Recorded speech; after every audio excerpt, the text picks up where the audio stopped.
Le Parlement de la République démocratique du Congo abrite, à partir de ce lundi 5 décembre 2022, au Palais du Peuple, les travaux de la 52e Assemblée plénière du Forum parlementaire de la Communauté de développement de l'Afrique australe. Invité de marque de ce forum, le chef de l'État, Félix-Antoine Tshisekedi Tshilombo, président en exercice de la SADC, a rehaussé de sa présence la cérémonie d'ouverture de ces assises qui s'étendront durant 7 jours. Une cérémonie à laquelle ont pris part les présidents de 2 chambres du Parlement, Christophe Mbosso Nkodia, président en exercice du Forum parlementaire, et Modeste Bahati Lukwebo, président du Sénat, ainsi que plusieurs délégués des pays africains membres de la communauté.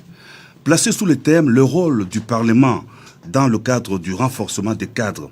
législatifs pour la paix et la sécurité dans la région de la SADC », la 52e Assemblée plénière du Forum tombe à point nommé à RDC qui vit une situation sécuritaire et humanitaire très difficile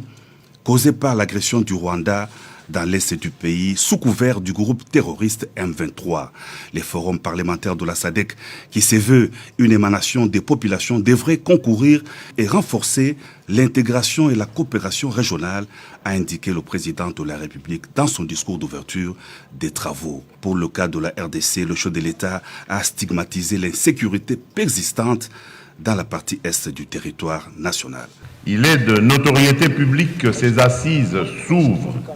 comme l'a indiqué l'honorable président de l'Assemblée nationale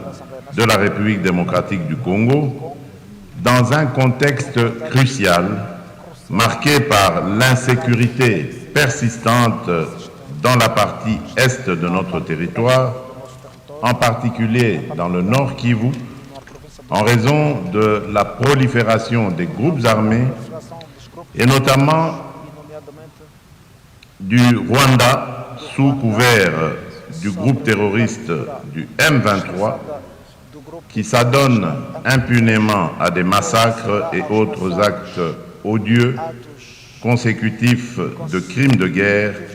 et de crimes contre l'humanité. À cet égard, et en mémoire de ceux qui ont succombé à la barbarie de ces hommes, je nous invite à observer un moment de recueillement.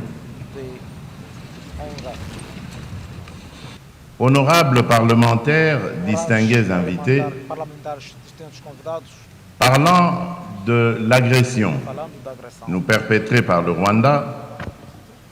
nous n'avons jamais cessé et jamais nous ne cesserons de condamner cette aventure belliqueuse et ignoble avec la plus grande véhémence. Nous ne cesserons en outre